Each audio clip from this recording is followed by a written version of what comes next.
tarde a todos os alunos dos Bastidores da História. Hoje nós vamos falar um pouquinho de Roma e um pouquinho fora de Roma também.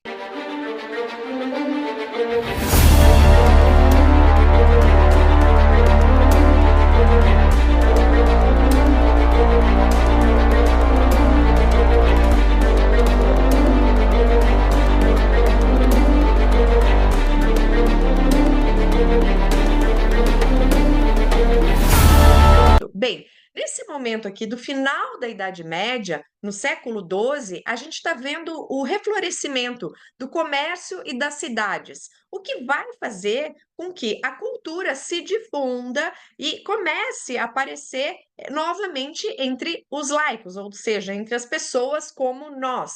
Começar a aparecer as universidades, vão começar a aparecer os livros para todo mundo. Então, isso cria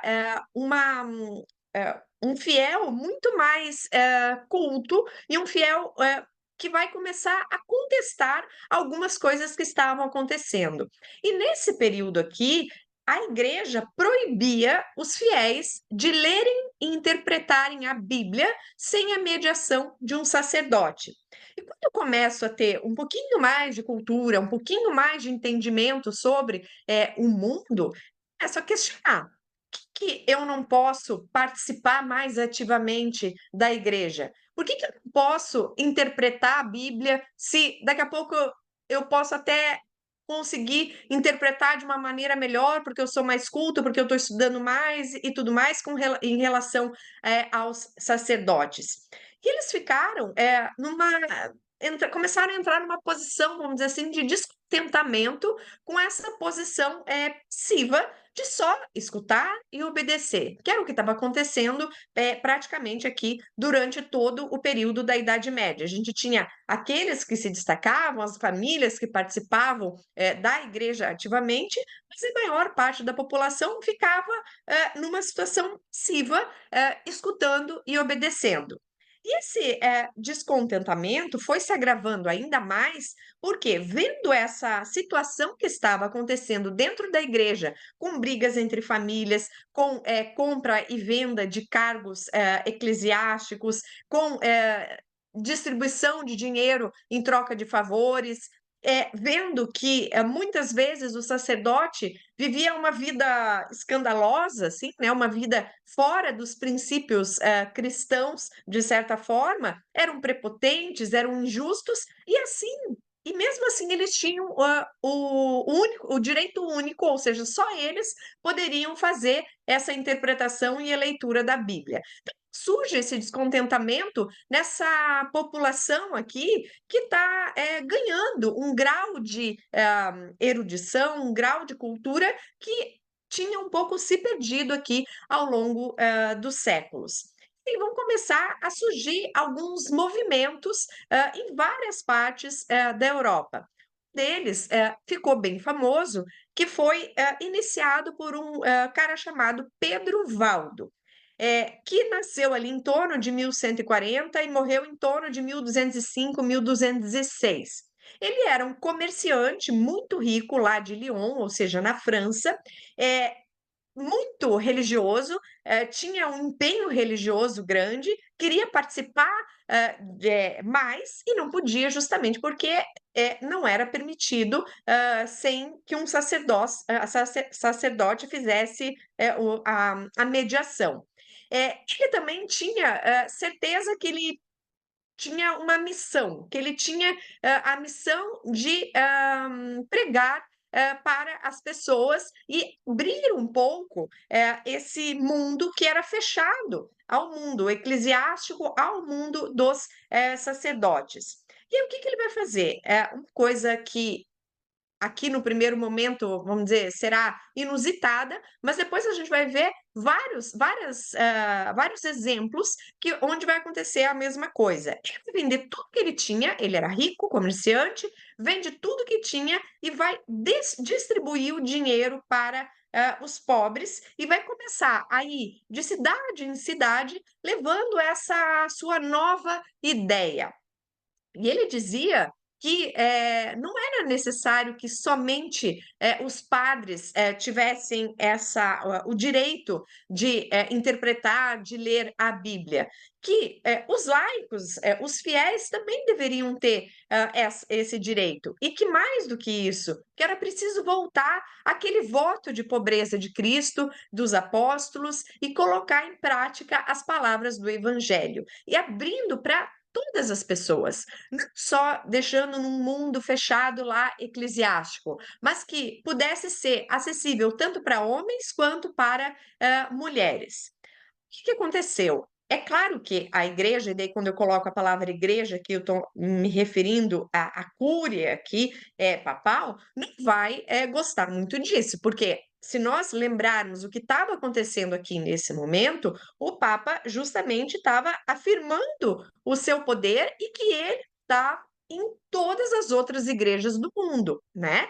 Então, é claro que ele não vai gostar e a Cúria não vai gostar, que apareça uma figura dizendo: não, peraí, agora todos nós, homens e mulheres, também podemos pregar. A gente não pode depender só dos sacerdotes, dos padres e do mundo eclesiástico. Ele vai ser advertido, vai receber uma adversão.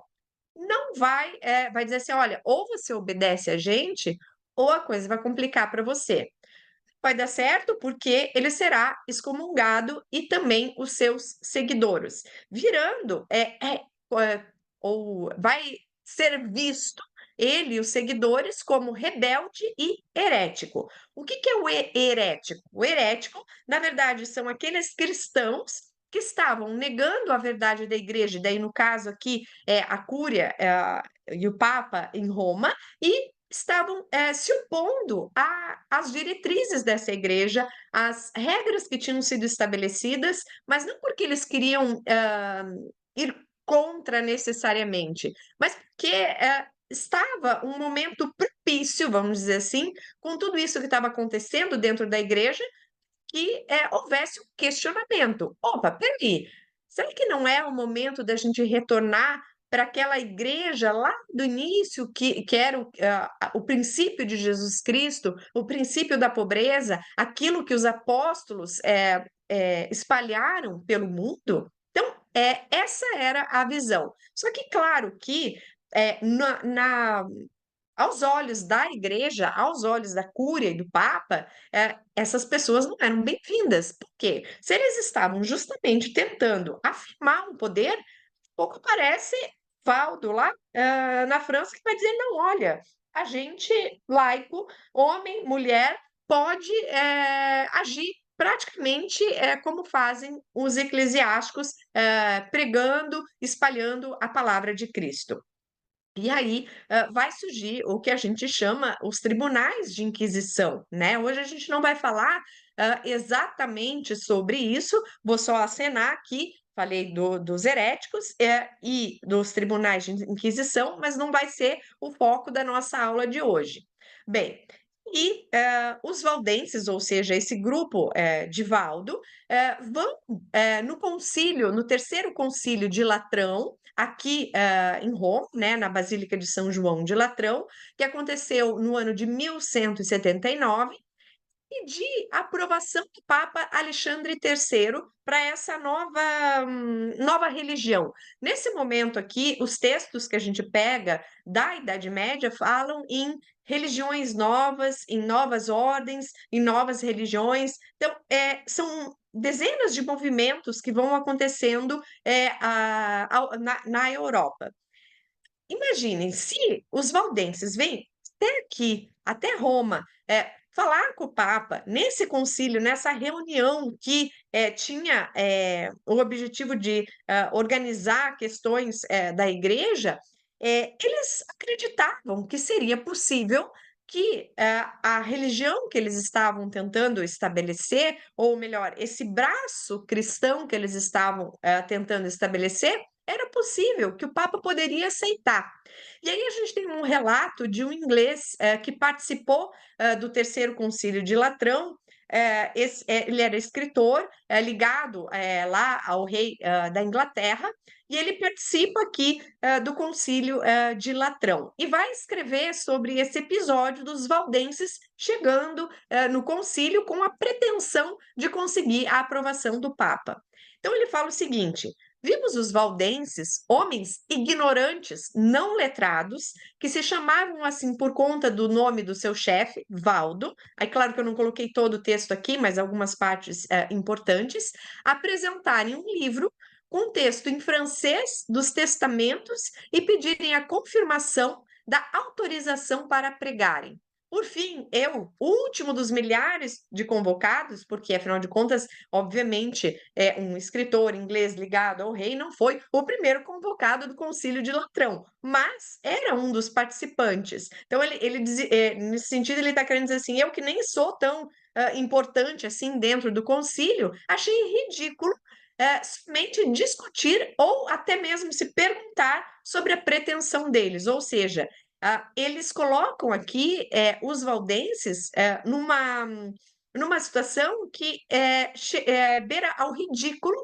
eles acharem que homens ignorantes, não letrados, que talvez não tivessem nem a capacidade de interpretar e ler a Bíblia, de ler os testamentos, de ler o Evangelho, pudessem, de alguma forma, pretender fazer a pregação para as pessoas livremente, independente de um sacerdote. Então, não foi aceito, né? E aí, o que é interessante é a gente pensar que Valdo tinha um projeto muito semelhante ao que vai ser o projeto de São Francisco daqui a pouco, que era um projeto baseado aqui no voto de pobreza, na aplicação do evangelho de forma literal.